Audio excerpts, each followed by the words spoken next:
Machinery and Plant Manufacturers. It is the largest industrial association, not only in Germany, but in whole of Europe, representing about 3,300 European companies. And the combined turnover of the VDMA members is around 232 billion euros. I head the Indian operations. So beside the head office in Frankfurt, we have the office in BRIC countries. We are present in Brazil, we are present in Russia, then we have the office in India and two offices in China. I'm a mechanical engineer and I have done my international business program from IIM Kolkata. I have about more than 30 years of experience, out of which I worked about 7 years in Germany also. So looking forward to the interesting interaction. I think a very relevant and pertinent topic we have for discussion today, and looking to gain knowledge also from the other co-panelists. Thank you. Thank you, Mr. Nath. Mr. Khosla? Thank you very much. Good morning to all the panelists and the viewers. My name is Rajesh Khosla, and I've been a experience of almost 30 years. I worked for some times in the public sector. I started my career with Steel Authority of India Limited. And then I worked for a good amount of years in Jindal Stainless. And subsequently in 2018, I started looking after this. In Jindal Stainless, I've been in different positions in the head of domestic market, head of international business, head of strategies. And for 10 years, almost 10 years, I was in Indonesia as a CEO and President Director of Indonesian operations. We have a stainless steel plant in Indonesia at that time, and we were operating with that. So I had quite a good exposures working on the international levels. In Indonesia, I've been on the forum of Indonesian government where the policies of value supply, global value chain policies were there, and other investments and how to integrate the Indonesian economy with the rest of the world. So all those panels and everything was there. So I was quite attached with the government of Indonesia also at that time. So I hope I'll be able to contribute a little bit on that, and will of course learn a lot from other experts. Thank you, Mr. Khosla. Srinivasan? Hey, good morning, everyone, and hello, co-panelists. I am Srinivasan Balasubramanian, fondly called as Srini. I work for Rolls-Royce as the Chief Executive Officer of our joint venture with HAL. The JV name is International Aerospace Manufacturing Private Limited. And I'm with Rolls-Royce for the last 3.5 years. And prior to this, I was working for Lear Corporation. And before that, with Precol Limited as their Chief Operations Officer. And prior to that, with Tyco Electronics, which is called as TE Connectivity now. Overall, yeah, spanning 30 years, I'm into operations, program management, product development, and sales, and with a multi-continental experience with in various locations. And yeah, basically I'm a mechanical engineer with a postgraduate diploma in business management from Symbiosis School of Business. And yeah, I look forward to this interesting session, and which we are all working hard, and particularly in our business, to improve the manufacturing exports from India and also the engineering side. And I look forward to learn from the co-panelists too. Thank you very much. Thank you. Thank you, Srini, for staying with us despite all the glitches. And yeah, it's another learning. 2020 is teaching us every bit, from the beginning to now. Everywhere, you'll have to be prepared for the worst and still come out with colors. I mean, that's what we are doing every day. True. And I've seen this particularly in the manufacturing industry, Chief, that everyone is prepared for any eventuality at any given point of time. Absolutely. And now the topic is GVC and how India can move up the GVC.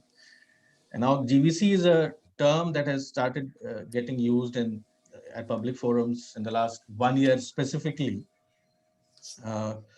especially after the Sino-American trade war captured news headlines. And people started to talk about global supply chains and global trade and global network.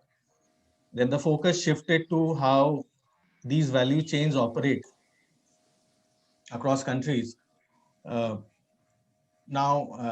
as a result of which, the Economic Survey 2019-20 dedicated a whole chapter, which was chapter 5, volume 1, to how India can increase its participation in global value chains through exports of network products. So network products are typically made by leading multinationals within their producer-driven global production networks. As an example, you have automotive companies and electronic and electrical equipment companies. Obviously, we know the Apple example of Apple and Toyota. These have supply chain networks, production networks spanning across continents. Now, the economic survey added that the export of network products could provide the incremental value add in our economy to help us reach India's our goal of 5 trillion economy by 2025. Clearly, COVID-19 may have dealt a blow to that aim, or at least made it a lot tougher. But India's increased participation in GVC is a goal worth striving for. So, gentlemen, to begin with, I'd request you to decode for us, discern for us what global value chains exactly mean and what they mean for India's manufacturing industry. I'll start with Mr. Nath. Yeah, thank you, Anand. Thank you for the giving us a good start to the topic also, and the importance of global value chain. Friends, what if you look at what is actually global value chain? Now, global value chain, it's a series of stages involved in producing a good or service that is sold to the consumer, with each stage adding value, and at least uh, more countries being involved in that. Now, they generally say that there are two types of GVCs. One is called the spider type, where multiple parts are produced, and then it all comes to a central point for assembly. And then you have a snake type also, where in each stage, sequential stage, there is value addition happening. Now, certainly, we have seen a spurt in I think, global value chain. And especially if you look at the 80s, I think that is when it all started. 90s, with the growth of China, I think the global value chain really boomed. And that is where we saw really each of the countries contributing to the global value chain, with China, of course, being a big player in that. Now, after I think the last few years, we see also a decrease. Not only, I think China also, we have seen a decrease in their participation in the global value chain. Whereas if we look at India's global value chain participation, I think it has decreased from 41.6% in 2008 to about 34% in 2015. Whereas one part has been good is that the foreign content, foreign value added content in the total GVC has actually increased from 53 to 61% in 2015. So whereas in China, we have seen it as, you could say, it is more or less a forward global value chain. When we talk about a forward global value chain, Anand, it is more an export that is happening.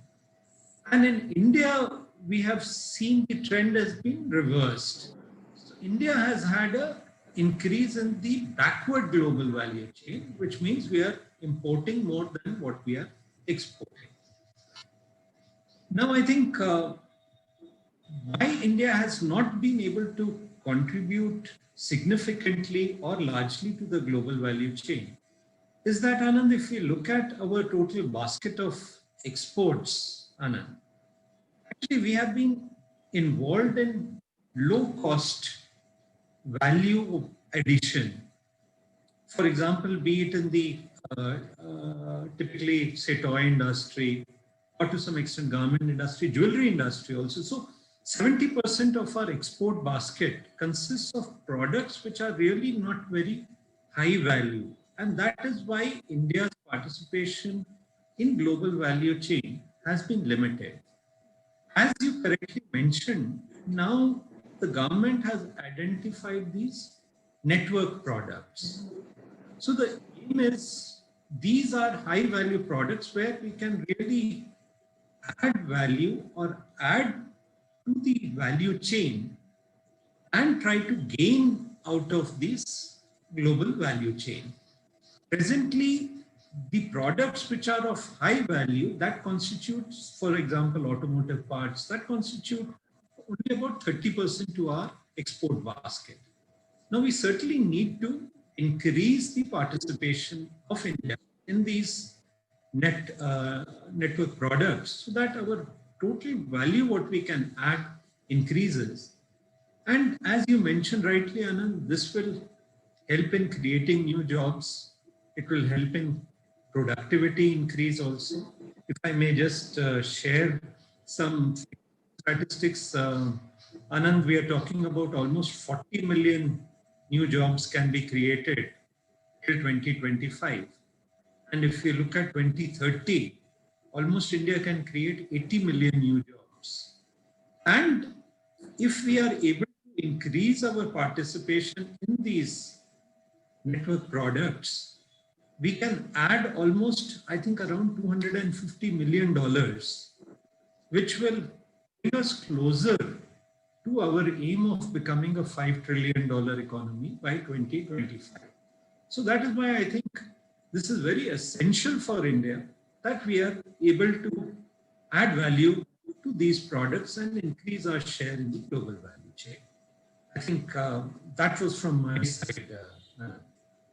Thank you so much, Mr. Nath, for setting a background for our discussion with facts.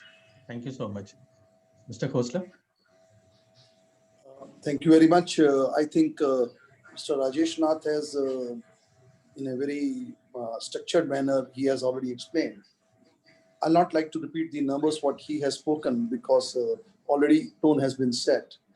Now, what I understand the global value chain is in a total supply chain from the conceptualization of a product, which I call it R&D or any conceptualization, till you are servicing the product to the end customer. So this whole chain, whole supply chain, so which is again, which has a lot of strings attached to that. And few of those, when you take care, either in a manufacturing or service, that is what global value chain you are participating in. Now thing is, as a country, as a economy, how much share in the total supply chain we are able to extract out of that will certainly going to help it us. So it has a multiple benefits. It's not only that once I become a supply chain partner, a global value chain partner, say for example, in the Apple products, it is not going to be limited only to the Apple. The whole sort of knowledge band, the whole sort of understanding about the business will flow to the other products. Maybe their competitor, low competition of the Apple, or maybe in the other products, they will flow, and the pool of informations and knowledge will be gained, and certainly it is going to multiply in the other sort of things. I strongly feel that as a it has so many factors are there. Now, if I talk about the factors, how we can be more participative in this whole global value chain, it depends upon how the other countries look to us not only in the form of how economically we can do, but how intelligently we can do, how consistently we can do, what are our government policies to sustain with that, what is the image we are carrying, how legal systems strong are there. Tomorrow, if anything goes wrong, how we are going to support with that thing, how our judicial system respond to that, how well we are able to communicate with the senior partner, I mean to say, who are driving with that. So there are a number of multiple factors in that. And India as such is a very natural partner with all those things. See, we as a country is, I can say it's a neutral country. So neutral country in the sense that we are not any inclined to any of the fundamentalisms where the stability of politics is there, stability of thought process is there. and we carry a very good image as such. And we are English-speaking nation where the communication becomes easy with the international players. We have a good land. We have a history of production. We have a pool of talent available. But besides all those things, there are some of the factors which are still holding it back. Means the clarity of policies by the government is not still strong. The judicial system has to be very clear that whoever is going to invest, the investment is going to be taken care as per the laws of the country. So in a global value chain, India stands a very big chance. As he rightly pointed out by Rajesh Nam, earlier it was used to be around say around 44 or 45%, which has come down to say 34. Yes, domestic market itself is driving a lot of things.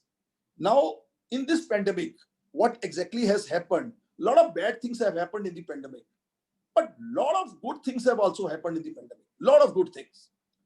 When we enter in 2021 and we will start looking back, believe me, India has gained much more than what he has lost. For example, like I say, the whole world has understood very clearly, relying on a single source of a global value chain, particularly China, is a very big mistake the world has done. And they are paying the price through their nose now. Okay, so this is a very big gain. India has understood what exactly the other competitors like China, they were doing to keep their hold on the global value chain. What type of politics, what type of policies, what type of threatening, what type of lucration, what all they were doing to attract the businesses. What was the threat? So all those parts have been there.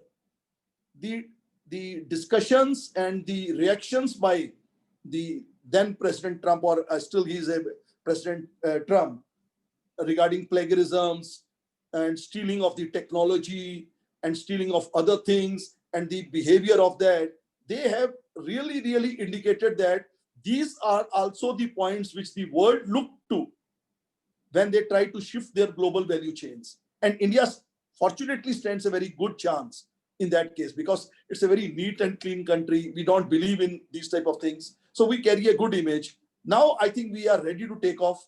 It all depends upon how we are going to go for the next step. So I am very optimistic. I feel 2021 will be a great year for India, and their participation in the global value chain will be very high, very high. I can't put it in percentage because a lot of factors are there, but it will be certainly better than what we have been thinking earlier. So this is what at a first stage I like to impress upon my points. You are mute. Oh, sorry. So that is very optimistic, sir, and thank you for those that note of confidence in our economy. That's very helpful. Mr. Srinivasan, what is your take on GVC and how do we discern it? Yeah. Thanks, Mr. Nath. Nice input on how to go about this GVC. So I will not touch upon those points, not to repeat, some of those points, whatever is already told. From my experience in the participation with various forums, as Anant already told, for the last 1 year, there's quite a lot of discussion about this GVC and how to, improve this. And there is also an opportunity on hand, and how do we make use of this? So particularly when we talk about, and government has done a great job in the last 1 year, particularly in identifying these network products. And very importantly, I'll pick up 3 areas where there's a lot of focus on what we are doing. And particularly with respect to the network products. One is on the electronic side. The next one is on the automotive side. The next one is, of course, on the rest of I'll talk about the aerospace defense side because I'm from that area. So I want to also touch upon that. So I will pick up these 3 areas where there is government. Apart from this, government is also putting a lot of emphasis on the other capital goods areas. But I will talk about these 3 areas where, this is going to really help our country to make use of the current opportunity in front of us. So presently in the electronics area, as you already seen, that production linked incentive planning is done by the government, which is already implemented. And what Right. we are talking is about $50 billion worth of mobile phone manufacturing going to happen in India, particularly over the next 5 years. And I can see that already the beginning happening in Bangalore with 2 of those manufacturers setting up their factories just around 40 kilometers from where I'm speaking right now. No, there's a tremendous amount of action happening. That's what I want to tell you here. The next thing is about the automotive. Again, a couple of weeks back, government has come out with a PLI for promoting the automotive exports, and that is going to be really, very, very helpful for all of us, and particularly the automotive industry. To be already automotive industry, component industry from India is growing at a double-digit rate till at least the 2019 beginning, and it is going to be 2021 onwards. It's going to be further opportunity, and with the participation in the e-vehicle and also in the hybrid vehicle technology transformation, there is a phenomenal opportunity going to come to India. And on the aerospace and defense sector, government has again focused in a larger way by establishing aerospace defense parks across all over country, starting from Uttar Pradesh or in Tamil Nadu, or in Gujarat. There are several aerospace parks coming in, and then what we are talking is, one is to limit the import of defense products in India. Currently, whatever we are importing from the other developed countries, we want to make them here in India. And second thing is, we also want to increase the exports of defense parts from India to the other parts of the world. And that's where actually I am currently working. I can proudly tell you that there are phenomenal actions which we are putting in place in the value chain, contribution of India to the global area. Now, as we all know, like currently the aerospace and defense area, India does not today even assemble commercial aircraft in India. And that is where the GVC really, we can understand the GVC from that perspective. The participation of GVC in the aerospace sector by India is very limited. We are still talking about less than 100 billion kind of a stuff. But that is an area which is going to see phenomenal growth over the coming years. There is on the domestic, but for the pandemic, the domestic CAGR in terms of flying, people flying is always in the double digit. We ourselves see 10 years before, the number of people traveling by, air to what it was before the pandemic was phenomenal. There was a huge rise in number of people traveling by air and using the opportunities. Similarly, the number of airports where government is planning to double the airports over the next few years or next 20 years, from 120 airports currently what we have operational. Government is talking about adding another 100 more airports. This is throwing phenomenal opportunity, and the MRO business. Government has given a lot of, policy changes, which is very positive for the people to invest and take this to the next level. So with all this, I am very, very optimistic. And needless to say, the other industries like, textile or the leather, where a lot of semi-skilled labor are working, there are a lot of focus to take it to the next levels and making India as a competitive, because there is a lot of competition in these sectors from our neighbors. So this will throw us, more opportunities to be optimistic and contributing more to the GVC in the coming years. And another thing I want to tell you, how do we do that? Maybe we'll talk about in the coming next few minutes. And the biggest opportunity where India can contribute more is by using the digital.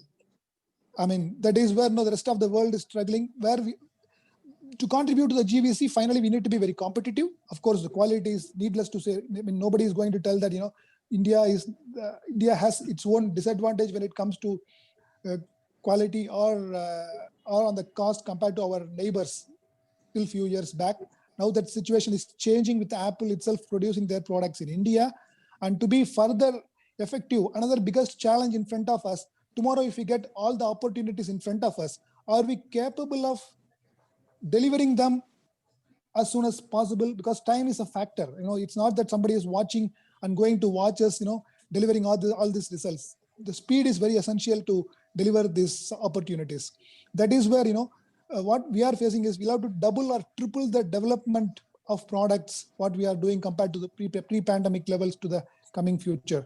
this is where, we'll have to, one is we have, of course, the engineering skill, but increasing the resources alone is not a, solution. We'll have to use the digital opportunities in front of us in terms of, using artificial intelligence for product development and deliver in a neck break speed. So where we stand to be in an advantageous situation because the whole world is looking to India for digital support.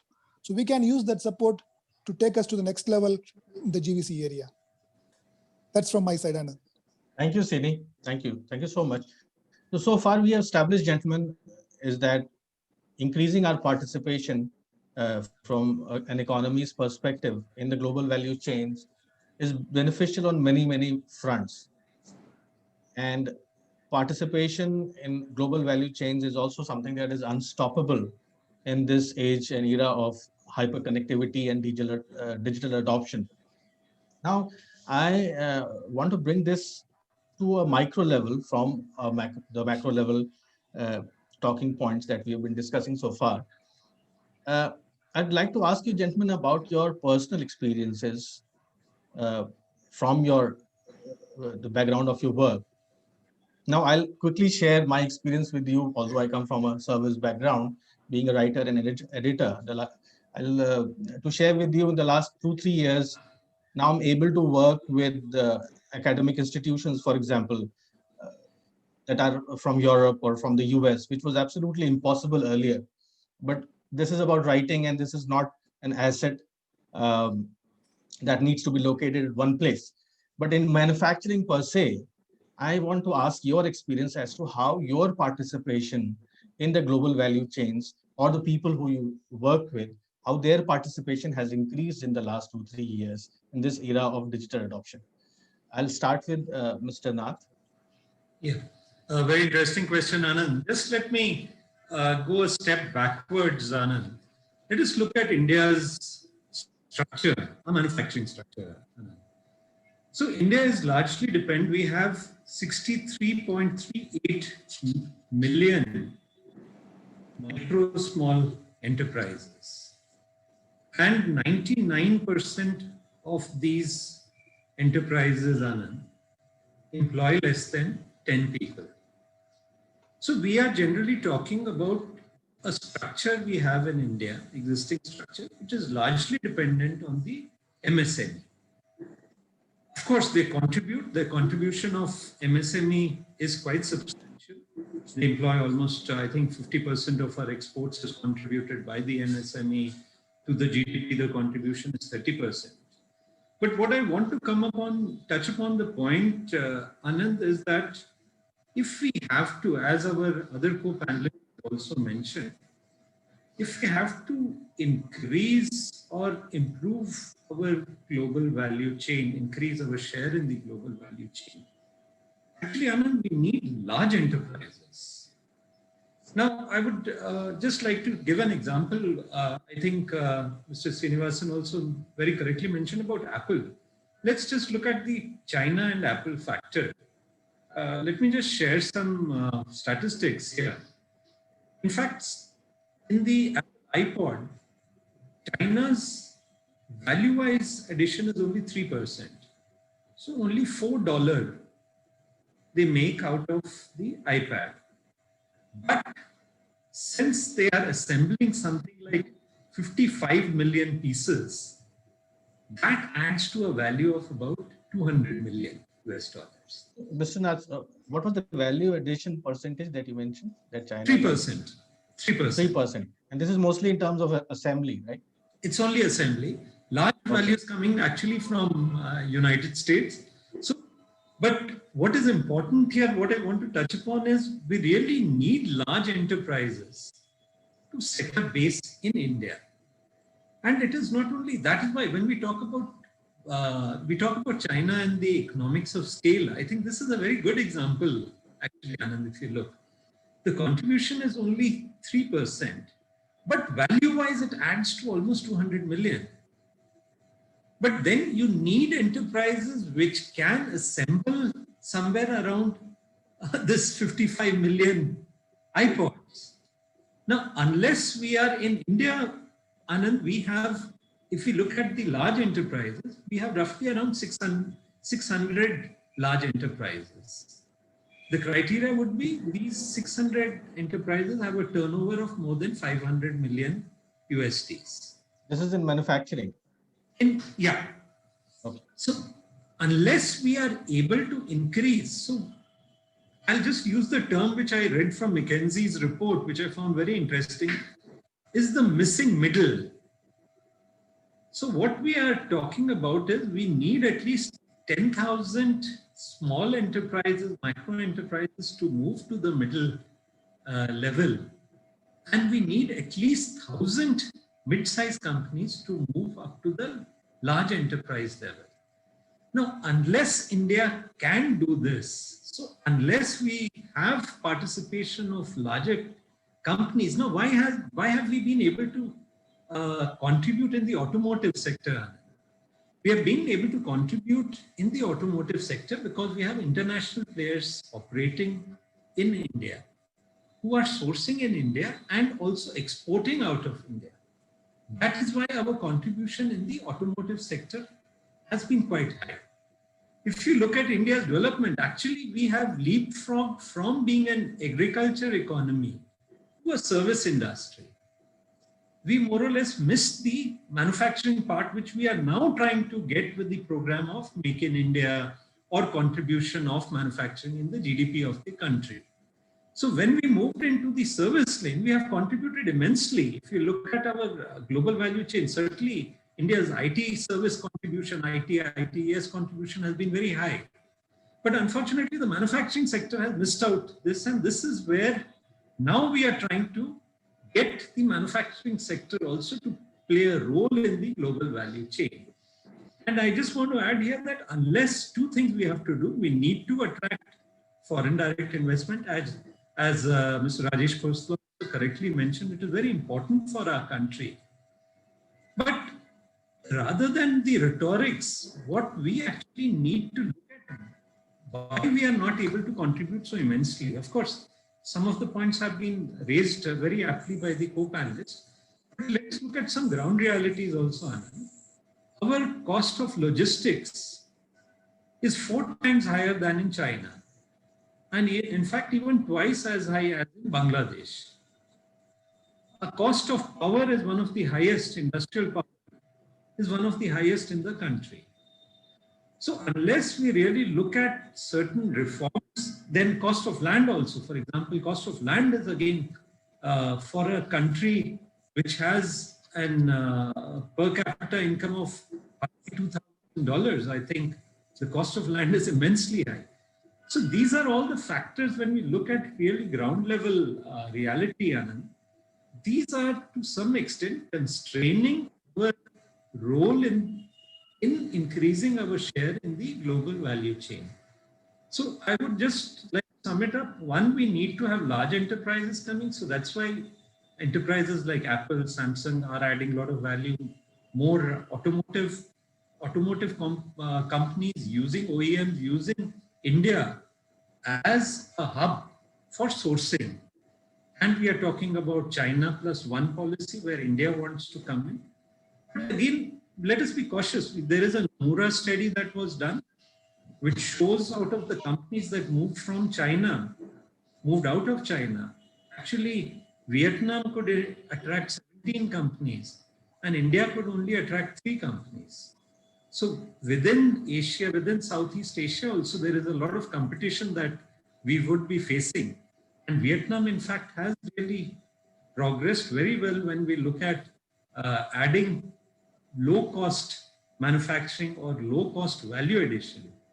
Bangladesh, of course, when we talk about textiles and apparels, they have played a huge role. And in fact, Bangladesh's exposure in the textile and garment sector is much higher than India. So these are some of the pointers from some of the thoughts from my side. Also very, very pertinent, very pertinent. And coincidentally, I also have the Nomura report before me. And just to repeat what you said. So according to the report that came out in 2019, out of 56 companies shifting productions away from China, 26 went to Vietnam, 11 to Taiwan, 8 to Thailand, and only 3 companies came to India. And taking that forward, from your very relevant points about the participation of large enterprises and the challenges that we face, the logistics and infrastructure, cost of electricity. So my next question to Mr. Khosla is that what is your experience, sir, in terms of the integration to global value chains on part of what you see and experience in your industry?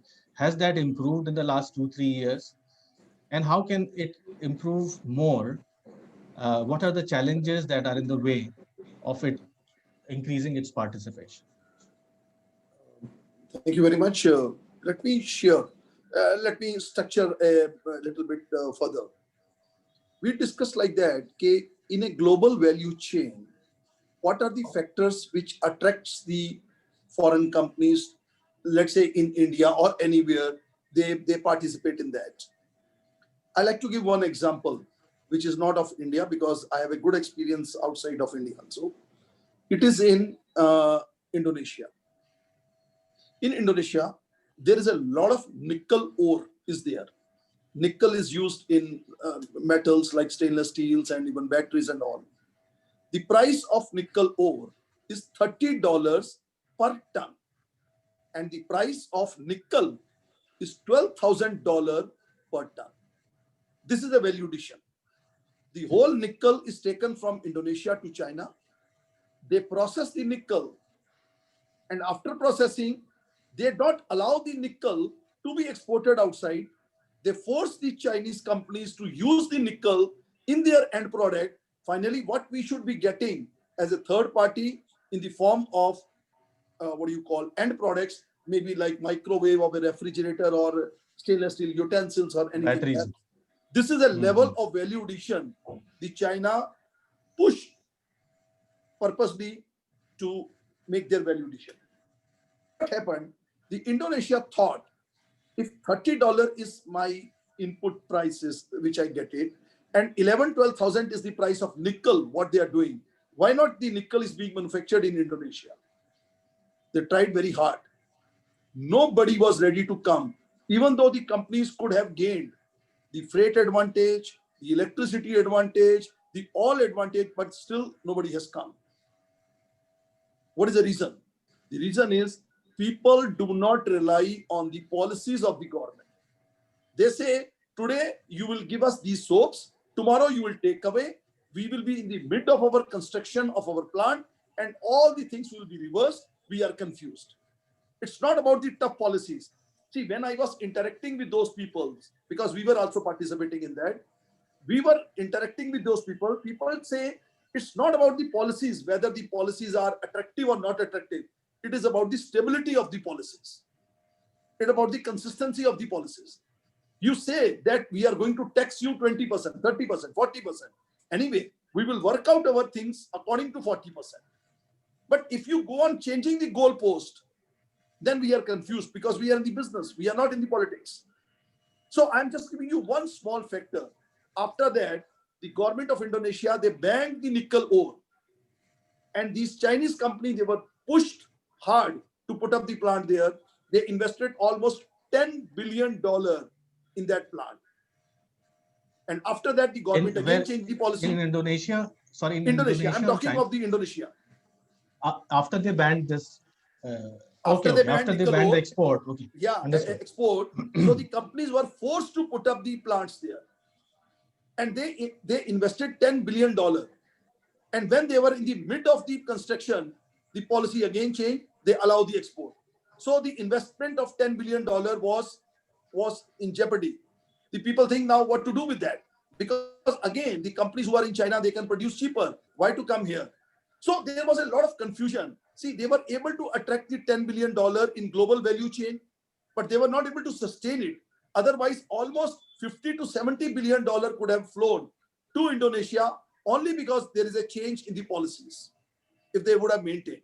So I'm giving you one example, live example of the things that how the policies of the government, not tough policies, but consistency in the policies, how do they affect the global value chain, the FDI and other things in that case. The story is not different in, yeah, please. So I have a question for you, and this is a brilliant point that you raised, very relevant. about nickel and rare earth metals, and it's a great example of how countries participate in GVCs. Now, a recent Economist article said that rare earth metals like nickel, they are not rare; they are everywhere, as we all know. But if the Absolutely, a absolutely. country's but it is, yeah, exactly. But it is a country's willingness to put resources into processing and extracting rare earth metals that makes them a big suppliers. So China predominantly is the biggest supplier of rare earth metals, for example, because one is that they have the resources at scale, and the other is from the policy side. They have a laser vision.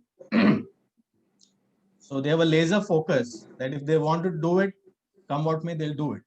But in a large, noisy democracy like India, the debate goes on that once you go into, let's say, direction of rare earth metals, then you have the environmental concerns and this ministry and that, and very understandably so. So many concerns come in. Sir, my question to you is, to take Mr. Nath's point, is that when we go to the lower end of GVC, we have the rare earth metal and the other raw material, also in the chemical supply chain, for example, that can be traded. But then there are these so many concerns, maybe it's for the environment or the land policy reforms and this and that. But as we go higher up the GVC, then the design comes into play, the skills come into play, and other things which are lesser debated and more agreed upon. So should we, as an economy, Uh, focus on the higher end of the GVC, or should we focus more on the policy part uh, um, and leverage what we already have? Mr. Pandey, I'll answer like this. It all depends in what stage we are. Say tomorrow, if I have no money and I am mid of something and I'm feeling thirsty, I will never like to see whether the water available is a hygienic, packed in a bottle, and what sort of process it is. I will just drink it because I have to keep my thirst intact, or I have to quench my thirst. When I grow in a value chain, I'll start thinking, let me take my bottle, maybe prepared from the house. Third, maybe then I'll go for a branded one. Fourth will be infused with the alkaline water, which is nowadays at a high end. This is all the value chain. It all depends upon what stage we are in. If today we have to make our people engage, we have to create our jobs, we have to forego some of the points, like for example, like you are talking of environmental issues. I'm not saying against environmental, but we have to close our eyes on some grounds. You move to the higher chain, you can do it. It can't happen. You are a poor man, but you like to wear only branded clothes. No, that's not possible. You have to somewhere compromise how the things are going on. Otherwise, all these things will remain in a dream. So today, our country has, see, now whatever is a position of our country, we have to see the first step may not be the best step. It is the starting point. Like in a rare earth, we have seen that in a rare earth, China is able to go for their foreign policies on the basis of rare earth. They were able to threaten the Japanese government because of rare earth. They were able to threaten USA because of rare earth. And USA has taken a decision, what not, we will start producing the rare earth of our own. India has a Indian rare earth metals, which is a public sector. They are doing good. They can easily expand. Why can't we? Tomorrow, today, in this pandemic, we have seen, that's what I was talking in the very beginning. We have seen sort of so many good points.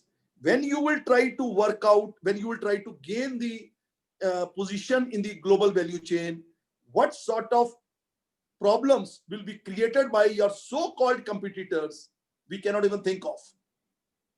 It's not going to be an easy journey. So let us try to prepare ourselves and start producing whatever it is, and trying to close. Okay, I'm not saying close our eyes, at least start blinking our eyes on few of the issues. What you are rightly told now, noisy democracy. Yes, I was reading democracy, environmental, okay, these are very important things, but they are very expensive.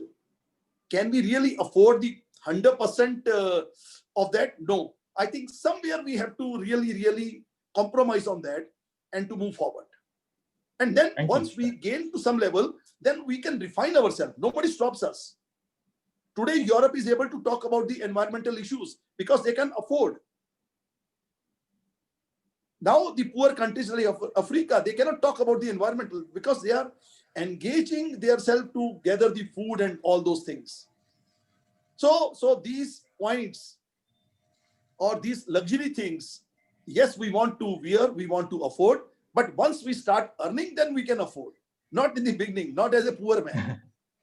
Not as a poor man. So I think so. Our policies, our other things, they will go on changing from time to time, regularly, depending upon our position in the total global value chain. Today, we are at a low end of the global chain. Maybe we are attracting a commodity type of manufacturing, or maybe little higher end. We are not talking about designing and all. Let's take a software. India is the biggest software producer in the world. They are giving all the manpower of the software. Now, please tell me how many patents are with India on the software part. There may be few, but not so many. All the software, all the patents, they are lying with USA. They are engaging us to produce what they want. In spite of that, everything is run by Indians. So even in the software, we are at the low end of helping or giving the back office support to them. So designing and all. So today you have seen in the fight between USA and China, USA has been able to stop all the chips to China, and Huawei like company, they are on their knees. They are not able to do anything in that case. See, this is a control. They are able to do it this on a value chain, on a global value chain. In spite that $150 billion of company, $150 billion of Huawei companies is about to finish or something like that. Thank you. So we must understand that in the global value chain, as soon as we start moving up and up and up, there will be a lot of constraints, there will be a lot of backlashes, a lot of problems will be there. So let us prepare ourselves. I like to point one more thing, which is very important. China has started few years back. That is China Manufacturing 2025. So they say, we want to go ahead on global value chain. We will start producing high-end manufacturing and all. Now, it looks to be very attractive before pandemic. After pandemic, USA, Germany, Europe, now they are keeping a distance from China because they are going to eat away their livelihoods with this 2025. They have stopped giving all inputs to them because they know that there is going to be a problem. So global value chain, rising on a global value chain will be as difficult as anything. If we remain there, the lower countries, which are lower than us from the economic point of view, they will eat away us. For example, today you want to manufacture the garments. I don't think so Bangladesh will allow you, Sri Lanka will allow you, Indonesia will allow you. You want to go for design, USA or Europe will not allow you. So where we stand, so we have to think over how we have to rise in the global value chain. But first is how to enter in the global value chain. So first we have to enter. Of course, we are there. I'm not saying we are not there. I mean to say how we have to enter more into global chain, and then what is a path we have to follow in the value chain or a global value chain to go further. And in the path, we will have so many difficulties, so many challenges, so many everything will be there. So those integrated approach has to be there. Thank you, Mr. Khosla, for that much needed reality check. Srini, what is your take? Yeah. Thanks, Mr. Rajesh, and thanks, Mr. Khosla. Yeah, fantastic inputs. So from my experience, I will talk about two things, what we need to do. I will talk about first one, whatever we are doing today. So, but the import content is very high, though it is reducing over the last many years. When we started the automobile, manufacturing of cars in India, there used to be as much as 70% import content. Today, if you see companies like Hyundai in India have brought their localization to almost 90 to 95% on many of the models, whatever they produce in India. That's a fantastic, kind of an effort from them. So what is to learn from there? When somebody, I want to talk about the positives. When somebody is able to do that in India, why others are not able to do that? So that is what the point I want to pick up. And also I want to share my experience about...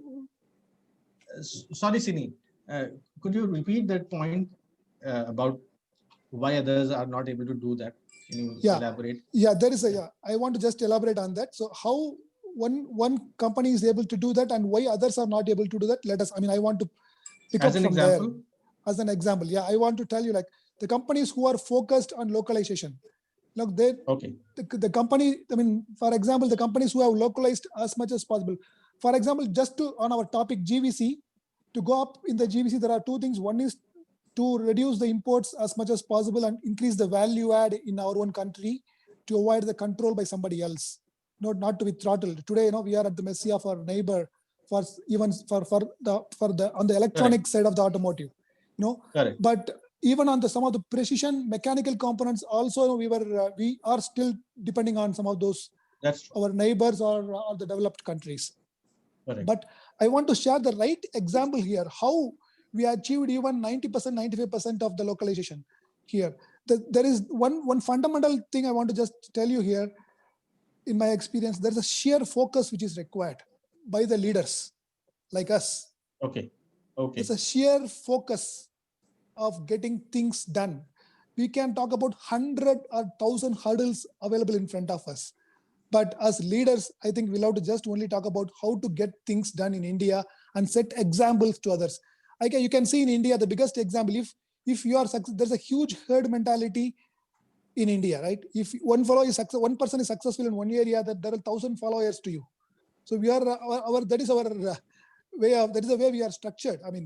The most important thing is to succeed first and create, so it's very, very important that you have right leaders in India. And we have that responsibility. First point, what I want to just tell you is sheer focus to achieve the plan. Very important. The localization plan, whatever you make, commit to the world that this is what we will do and we will achieve. Stick to that plan. Come what may, put our neck above the water or whatever it is, get things done.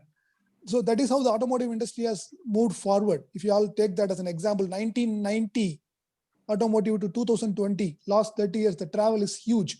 We are talking about 4 million passenger vehicles per year, which is compared to where we are just below million to 4 million, and we are looking at further opportunities in the same automotive, and we are exporting all the models. All the cars, whatever we are producing in India, are exported all over the world, including in its USA. So our quality has come to globally accepted levels. So the first point here is the focus. And as Mr. Nath, I like that point, what Mr. Nath said, we need large enterprises.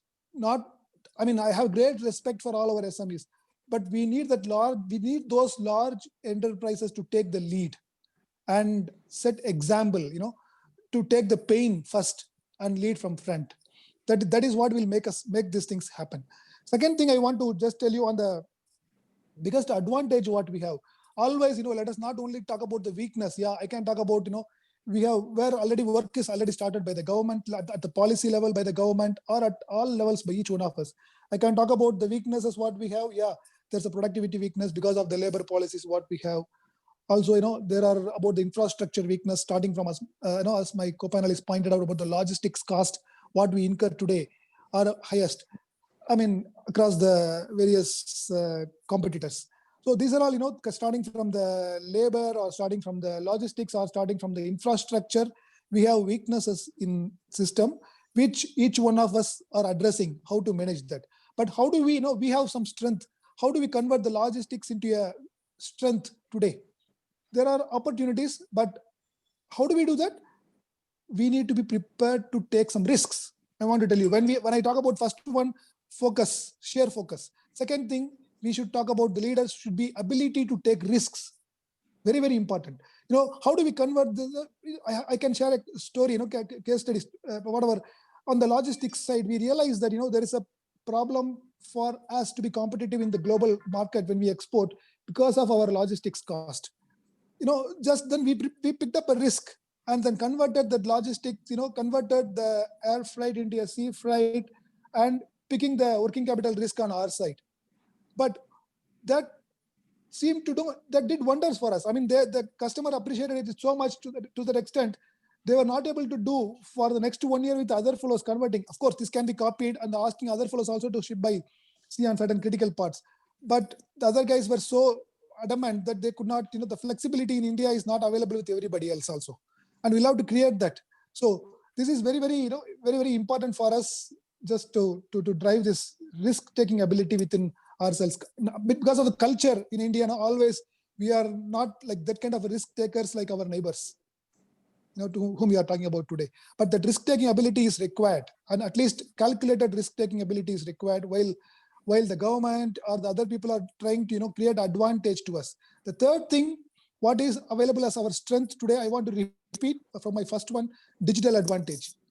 Because as Mr. Khosla also said, software, India is the biggest supporter of software, not the biggest creator of software. But at the same time, using that support to our own self is more important than before supporting the others also. We can use that support. For example, the digitization, using the artificial intelligence capability into our system, and speed. That speed is very important today to deliver results. So that is an area where we have to focus, and we are focusing. And I mean, I've heard from people from developed countries telling me, hey, Srini, you can afford to do this because you have resources available with you in India. So that is the kind of conversations going on today. So this is going to be our coming years are going to be our time now, not to miss. And I'm confident that we'll have to make use of this digitization to our advantage and make this happen. And my last one, I told you 3 points: focus, sheer focus, risk-taking ability, digitization. And the last one, in my experience of last several years working with global companies, particularly when it comes to India, they appreciate us for the initial aspirations and the energy levels shown, energy levels displayed during the initial time of the discussion. They appreciate that. But when we travel on a 10-year period of a journey, for a global GVC kind of when we talk about GVC, it is all about global business.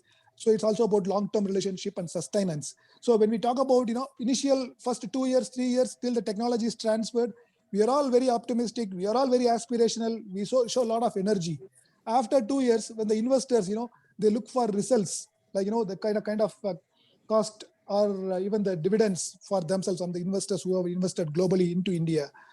So at that time, we talk about, we slow down, or we talk about some problems. We need to do this, or it's like our typical labor problem. After 2 years, when you want to deliver more, they raise the aspiration. Our aspirations further goes up in terms of demanding. Now we ask for immediately some cost increases, or we talk about lead time, or there are some failures happening. The focus shifts to other areas. So we'll have to remind what the global community expects. In my experience, what I can share is they want us to focus on the big picture, be committed, and deliver results. That is very important for us. And instead of talking about, and when it comes to this delivering results, many times, I've seen my own colleagues talking about the problems, why they are going to shift the plan to right-hand side. I mean, pushing the plan forward. I mean, nobody is going to like that. And be committed and deliver the results with the ownership. So this is very important when we talk to the global community. And obviously, these are all our value systems which need to be part of our business value system to deliver results on time with the kind of risk-taking ability and focusing on the end results. This is my experience, and it works. Yes, very evident, sir. Very evident. Some very, very Can I examples. just add a little bit to that? I think yes, please. I would like to. You mentioned about the economic survey. I think one important point that the economic survey mentions also, Anand, is that the 10% increase in foreign value add leads to almost 17.9% increase in dollar value of the exports, whereas 10% increase in local domestic value will add only 7.7% increase in dollar value of exports. Wow. So I think this is a very important point, that very telling. We have a right mix actually. Mm-hmm. Look at producing everything and 100% localization. So a right mix has to be maintained. how does the global trade? Comes on the basis of comparative advantage. Now, why are we importing auto components from China? Because it is cheaper to import from China rather than trying to source it locally. So I think this is the comparative advantage that the countries have is the basis of global value chain.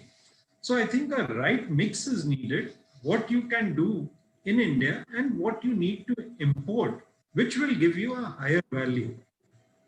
Also, I think what Mr. Rajesh Khosla mentioned, a very relevant point also when we look at the raw material scenario in India. Now, Anand, which are the poorest states in India? The poorest states are actually the mineral-rich states. When we look at Jharkhand, we look at Bihar, we look at Odisha. Now, these are all the mineral-rich states. And why are they still poor? Because the value add comes from processing of the mineral. And that is why we had this, you would have a few years back, that the mineral-rich states were insisting that the investment happens in their state. Because what was happening, as Rajesh kindly gave the example also of Indonesia, most of the minerals, iron ore or coal, was going out of the state. So there was no value addition coming in. And I think that if we take it for India also on a larger scale, that is what we really need to do is where can we add value? And that value addition will help us go higher level on the global value chain. And it is an automatic process. As we are going higher on the global value chain, Anand, it will automatically help us to create jobs, increase the job, increase our participation, increase our global outreach. But for that, as the co-panelist also, I think Rajesh elaborated on that, the policies of the government are very important. And I think it has to Rajesh, be... Yeah. I'll add a little bit. Now you say, Please. like, for example, auto components. They are cheaper in imports, but they are expensive if we produce here. Let me put some few more points. They are expensive because we are not producing. They are expensive because a minimum numbers we are not producing. So obviously the economy of scale is not coming. But there are other costs. If we start producing, we will give the employment. Now the government is paying or spending so much money for them to take care of those unemployed people, the policies and indirect disadvantages of the unemployment we see like that. They go for protest, they go for demonstration, we put a police. There are so many, the whole chain is there for the money we put up to take control of the unemployment. Why not to push that money in a positive part and to start producing here, even if they are expensive today, but they may not be expensive in the total chain. If we are talking, sometimes we talk like cost to the company, cost to the economy. So we should talk about cost to the economy. The component, the supply components, they may be little expensive on the face of it, but if we are talking cost to the economy, they may not be expensive. So let us start using a word, cost to the economy word. At least the government should start making the policies accordingly. If any of the component which is cost to the economy is still expensive, okay, we can drop it. But I'm telling you, 80-85%, I don't have a number right now, nobody has done a survey. I feel like that 80 to 85% of our imports will become cheaper if we start comparing cost to the economy model. And I think also it's a valid point what Rajesh has mentioned. That is why, Anand, if you look at the electronic sector, presently we are almost 80% we are importing. And that is why electronic sector semiconductors have been placed under these network products in peace. Because there is a huge value India can generate here. And of course, I think this is exactly, so I think it is very difficult to generalize. We will have to see certain products are going to be cheaper in India. So we should look at that. Then certain products will continue, either high value products where basically the cost of manufacturing may be too high. And it may be, so I think it's always going to be a mixed bag, but the bag, how we are going to mix, we have to see. And I think that is where the government has set I think, identifying certain products The government has set a guideline. Now it is up to the industry to take it up. And the government has to support these endeavors of the industry with good policies, with sustainable policies, with policies where foreign investors also have confidence. And as correctly pointed out earlier by Rajesh, the example of Indonesia, I think we need policies which will be sustainable over a long period of time, so that the risk, because any foreign investor coming into India looks at the confidence what the government as well as what the local market offers. Local market is not an issue, I think. It is only that the policies have to be consistent. Mr. Pandey, I'll share one real thing with you. I was attending a conference on steel in the northern part of China, and there were some government officials were also there. So during a time of interactive session, I just asked them, sir, why you are paying so much of subsidy to your industry? And you are subsidizing your industry, and then they become cheap and then they export. They say, yes, we subsidize our industry because we have to create employment. But I say, you are doing it, but the other countries are getting hurt because of that. Because he says, no, we have to generate our employment. Otherwise, what is going to happen is our people will become unemployed and they will create a problem. I said the countries to which your China is exporting, those countries' employment is getting hurt, and those people, they become terrorists or extremists or other problems are there. He says that is their problem. It's not my problem. My problem is I have to keep my country safe. I have to keep my country engaged, and I do. And he told them very categorically, he says the cost of subsidy is very less as the cost of radicalizations, as the cost of terrorism, and the cost of containing those type of activities for the unemployment. That is a point where I took it and say that is a real cost to the economy. This is a thinking of a country where we are putting the examples so often and so very deep. This is a mindset they are taking it with that. They say we have to run our country properly, we have to keep it engaged properly. Hardly matter what happens to any other country, whatever let they bear the cost of all those things. I think so. Okay, this is a very radical type of view.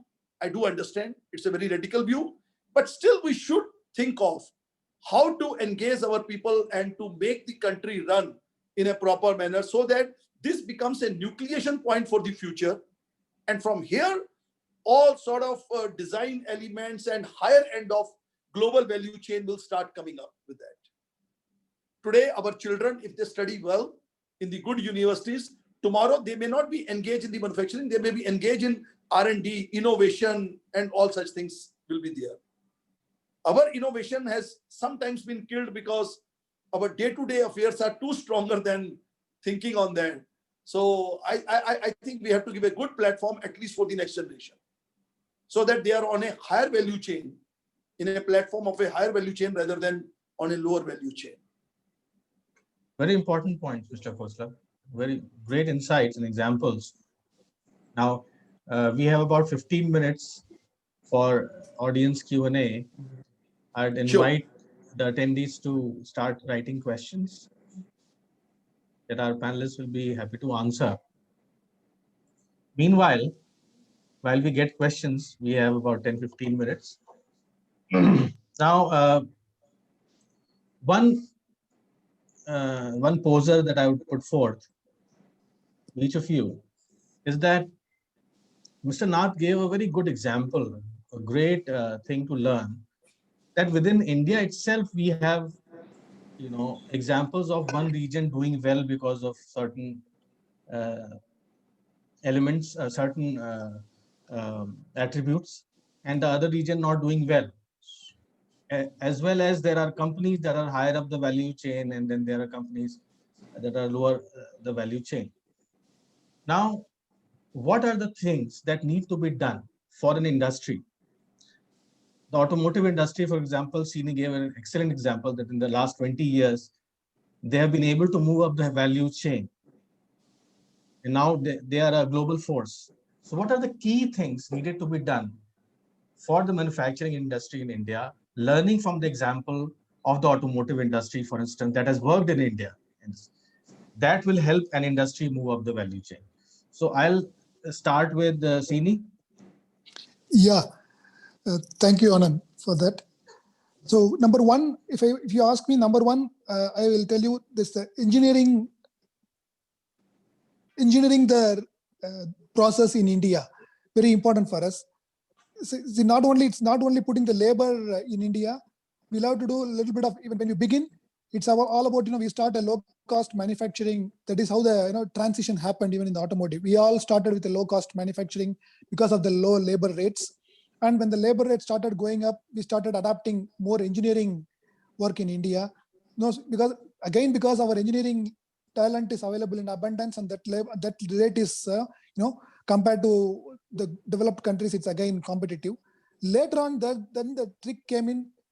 The real value addition is expected out of the engineering talent what we have positioned, and that is really working for us. So let us not think about only India as a low cost country anymore, because it's very, very important to be up in the value chain. So let us use our engineering talent as much as possible. Our engineers, I have seen, are particularly the younger generation. I interact with a lot of colleges of late, particularly, and tie-ups with them on developing some of the artificial intelligence stuff. These guys are very, very aspirational and capable. Our younger generation, very, very important. So skill, to answer to your question, what is very important for our achieving our goals in future? Skill development and making use of engineering talent to go up in the value chain, and that is possible. So that focused effort will be very much essential to succeed in this area. Second thing, work with the policymakers. Government, all the governments are willing to change, provided, we give the right input and also do some kind of a right kind of influencing at the right time. So, and with patience, we are all the industry bodies. All of us are doing that through industry bodies. So, but never, have the patience, because things will change, will continue to change. Finally, we are the largest democracy of the world, but there is a speed required. But of course, we'll have to work with the government, tell them in the right way. We have to be extremely intelligent salesman to make that happen with the government, but it will happen. So that is very important. The policy changes, either it is, there's so many things what we are talking about. Either, we are talking about the labor code. We are talking about the changes in the logistics policies. We are talking about the improvements happening in the land reforms that's being proposed. So all these things are happening. We'll have to just have the patience and make that happen and spread the right message across the world. So being positive and work with the policymakers, lawmakers, and spread a positive message about it all over the world. Wherever at least we can, is very, very important. That's from my side. Thank you. That's very well summed up. Mr. Nath?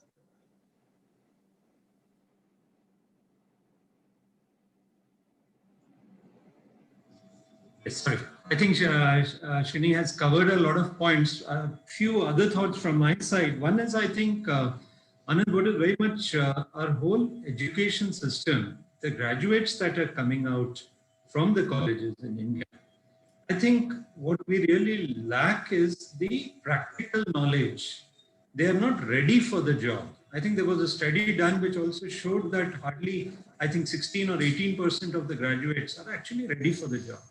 So here I would just like to touch upon Germany has this dual system of education, where during learning or during college also they get the practical experience, the work in industry, they get a practical experience.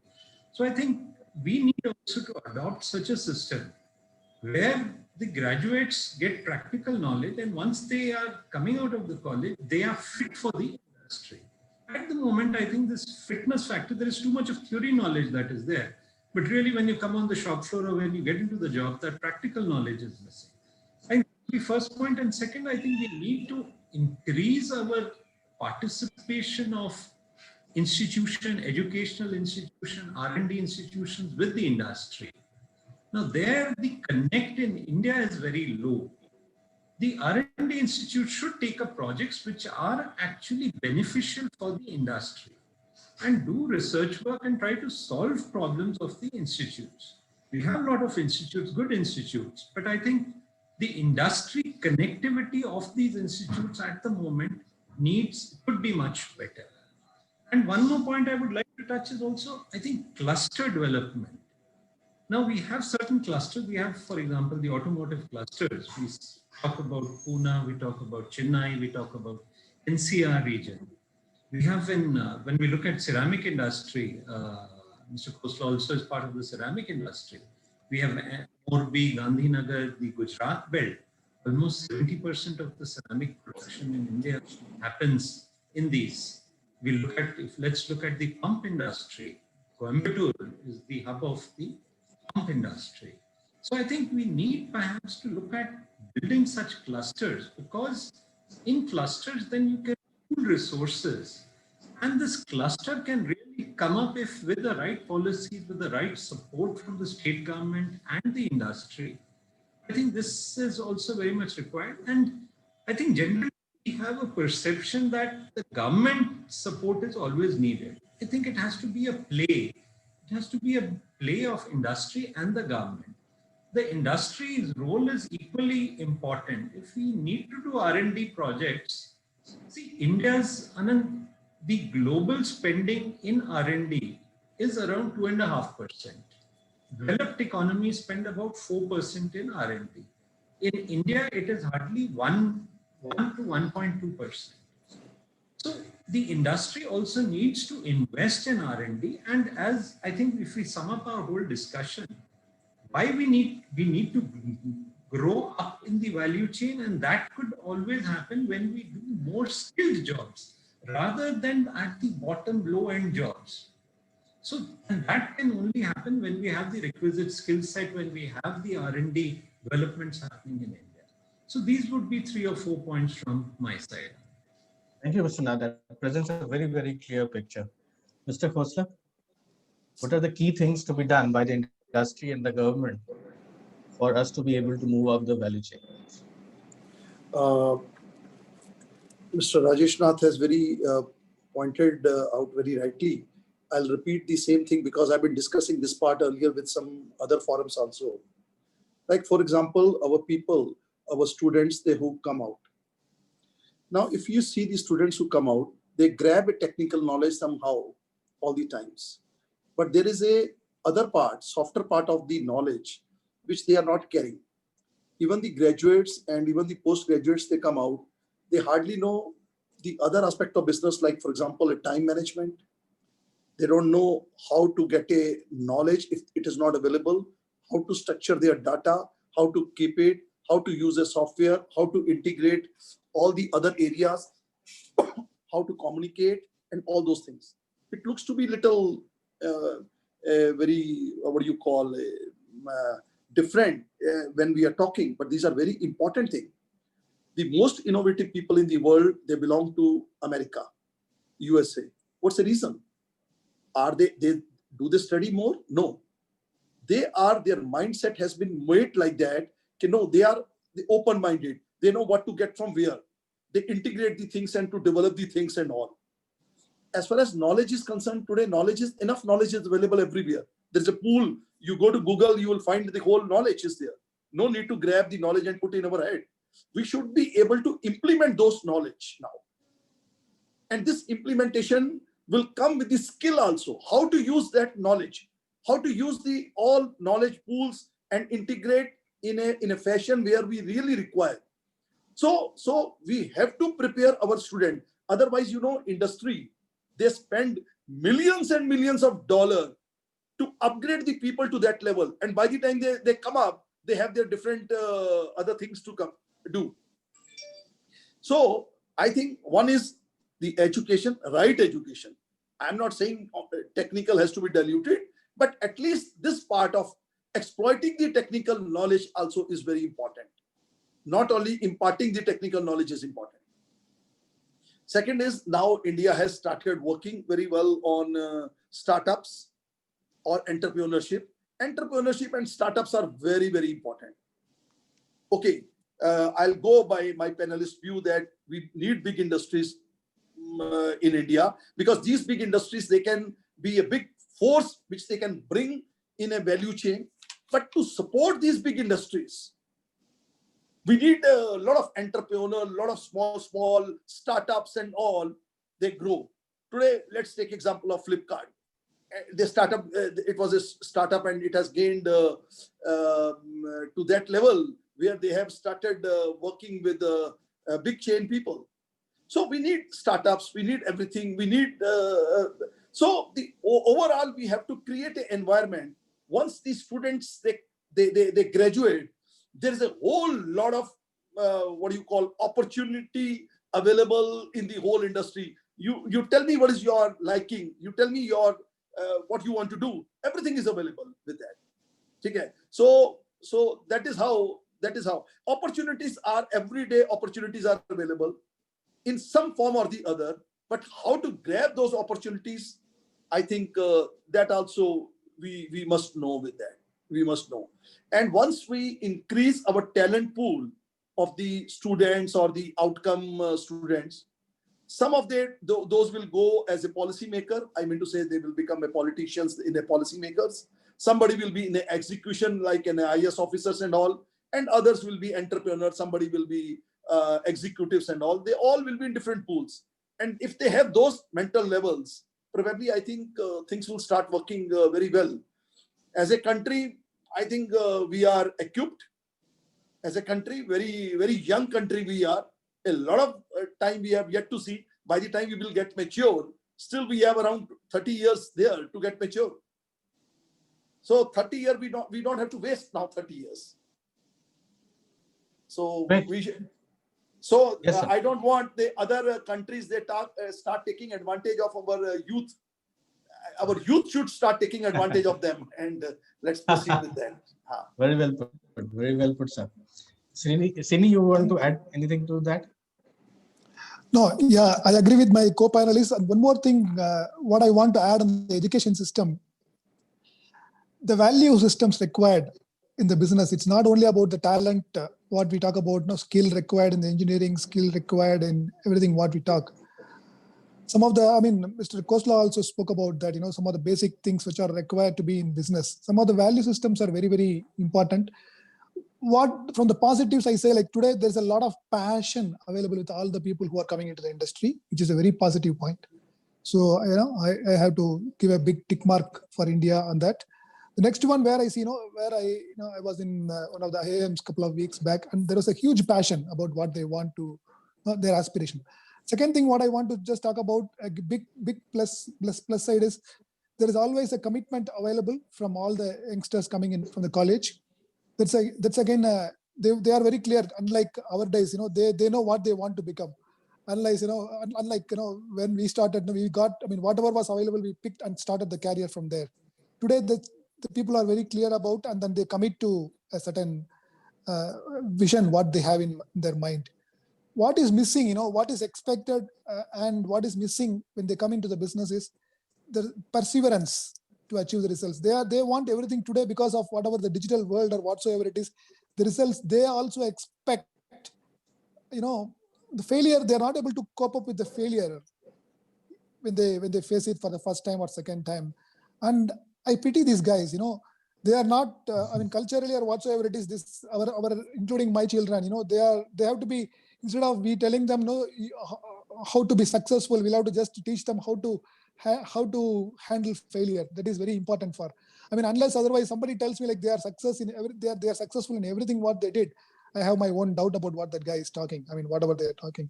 So this ability to handle failure and perseverance for success. In short, the particular value of perseverance is very, very, very key for anybody coming into this business. That is very key. So that is something we start. Changing in including our company value system here. As a kind of as a part of the induction, we teach them, and then we have a separate couple of days on the value system. Why values are very important. Whenever they have a doubt, they have to fall back on values. This is what that really helps for us to be successful in the business, and the whole world is looking at us for that. And they also think that India is a highly valued country. And the third point, what we want to never give up, make things happen attitude. Don't just talk. even though instead of talking for a couple of days, at least make an inch of movement by talking less. That is what is appreciated and respected. And these are all the things from my side, Anant. Thank you, Srini. I'll start practicing what you just told, that do more and talk less. So I'll Not for thank you. all the. Yeah, in your profession, you have to Thank talk you. more, man. Yeah, that's what I do. So yeah, that's So- helpful. So thank you so much, gentlemen, for such a lively debate. And to me and to the viewers and those who are going to read about this interview, highlights from this interview, this itself is a great example of a value chain where experts from different parts of the country joined and have made us all the more richer in experience and learning that we can take forward from here. Thank you so much, gentlemen. Have a brilliant day. Look Thank you forward very to keeping much. in touch. Thank you. Thank you, Anand. Thank you all the Thank you all. co-panelists. Thank you, very Rajesh. much. Thank Thank you you. very much. Srinivas. Thank you, Thanks, Rajesh, Anand, and for thank you, moderating it so well. Thank you. Thank you, sir. Brilliant, Lovely. Anand. Thank you.